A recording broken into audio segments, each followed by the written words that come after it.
Halo teman-teman, jumpa lagi bersama Raja di channel kita, tentunya channel yang sangat sering sekali membahas tentang hewan-hewan. Nah, kali ini karena udah lama sekali kita nggak pernah membahas terkait masalah burung, jadi kali ini teman-teman kita akan membahas salah satu hewan yang lumayan eksotik di Indonesia khususnya, yaitu cucak hijau mini. Nah, teman-teman, cucak hijau ini ada 3 varian. Yang pertama cucak hijau mini, dan ada lagi yang di atas cucak hijau mini yaitu cucak hijau medium. Kemudian setelah medium ada satu lagi yang paling besar adalah cucak hijau big. Nah, terkait pembahasan tentang burung, teman-teman pasti punya PR yang sangat banyak sekali. Yang pertama biasanya burungnya giras, yang kedua susah sekali makan jangkrik, yang ketiga sering sekali gembung, yang keempat ya jinak, akan tetapi pada saat kita angkat kandang dia sangat giras ya. Jadi PR-nya itu rata-rata giras, nggak mau bunyi, susah makan pur. Nah, itu sering tuh teman-teman ya. Jadi di sini teman-teman sebenarnya burung itu sih cara perawatannya sangat gampang sekali, akan tetapi yang susah itu untuk menggacorkannya, untuk menjadikan burung itu burung yang fighter, burung yang mau bertarung ya. Nah, itu teman-teman, kadangkala ya kita isi tapi materinya nggak keluar. Kadang pada saat kita coba dengan burung yang lain, dia nggak mau bongkar isiannya ya. Itu lumrah teman-teman, itu yang sulit ya teman-teman, yang sulit kalau ngisi burung dengan materi perawatan biar hidup gampang sih teman-teman. Nah, tipsnya gimana teman-teman? Nah, pertama teman-teman, kalau teman-teman dapat burung yang masih bahan, khususnya pembahasan kita kali ini ya cucak hijau mini. Jadi cucak hijau mini bahan ini biasanya ekornya bondol dan masih hancur sekali, bulunya kusut. Nah, tips yang pertama yang teman-teman harus lakukan, isolasi dulu burung itu ya, isolasi dulu atau karantina dulu. Caranya seperti apa? Masukkan ke dalam kandang yang lumayan agak ya sedang lah, tidak terlalu luas, tidak terlalu sempit, kemudian dikerodong ya. Nah, isolasi ini biasanya saya lakukan selama 3 hari 3 malam, atau mau seminggu juga boleh teman-teman, akan tetapi tetap disediakan makan dan minumnya.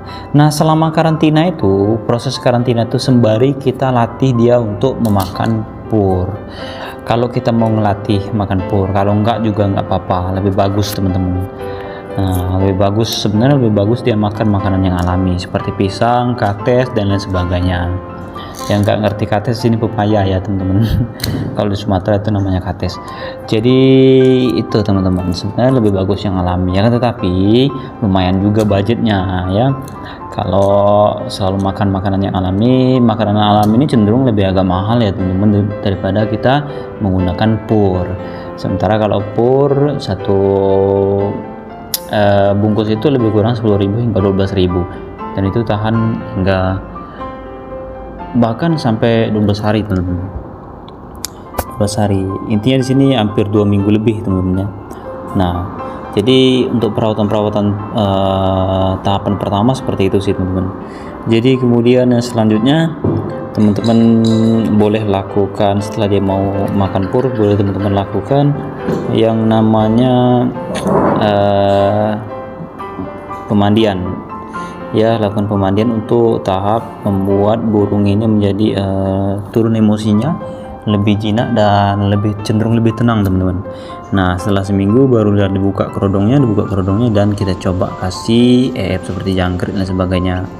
Nah, kroto bagus nggak om? Jadi kalau kroto itu sebenarnya bagus teman-teman, tapi fungsinya itu lebih ke untuk menaikkan beban untuk menggemukkan.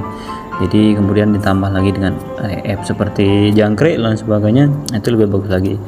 Itu untuk menaikkan birahi juga dan menunjang kebutuhan proteinnya teman-teman. Nah, kemudian jangan lupa juga seperti makan tadi pisang dan sebagainya.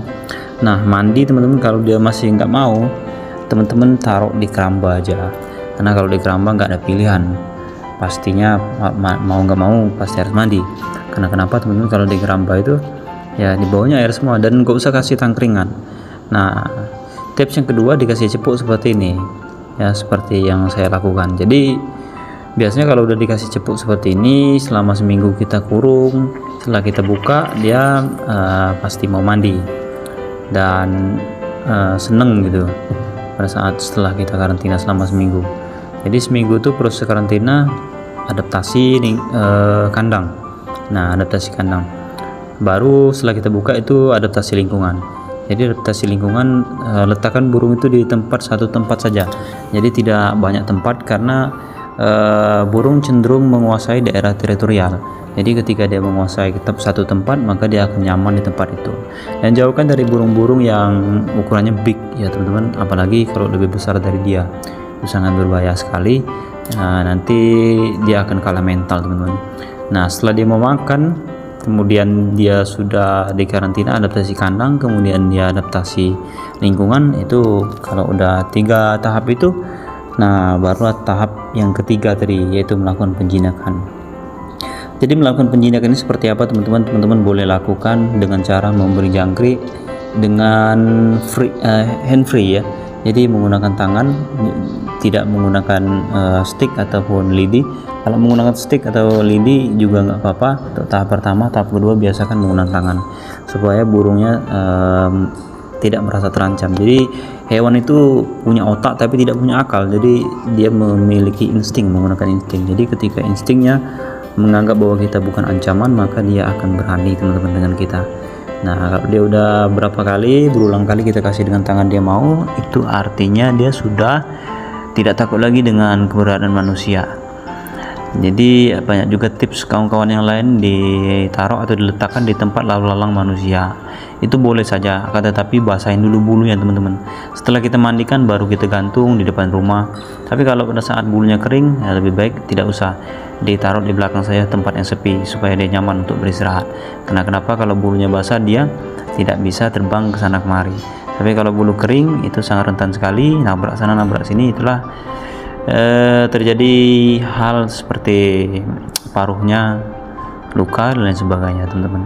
Nah, di tahap penjinakan ini teman-teman sembari dimandikan, tapi jangan terlalu sering. Penyemuran cukup jam 9 pagi saja, itu pun dilakukan 3 hari sekali. Karena kenapa? Kalau terlalu banyak penyemuran nanti bakal over penyemuran, dan jangan dilakukan sore hari ya. Nah, untuk pemandian teman-teman, mandikan di sore hari untuk melakukan penjinakan, atau mandikan malam hari juga nggak apa-apa untuk melakukan penjinakan ya. Oke, jadi mudah-mudahan bermanfaat semua tips yang kita pelajari di dalam channel ini teman-teman. Tentunya channel yang masih membahas terkait masalah hewan-hewan ya teman-teman. Mungkin itu saja, jangan lupa subscribe teman-teman dimanapun teman-teman berada. Jadi para reptiler, para hobi burung dan lain sebagainya, jadi jangan lupa share dan like juga ke teman-teman yang lain, juga di share. Thank you teman-teman. Wassalamualaikum warahmatullahi wabarakatuh.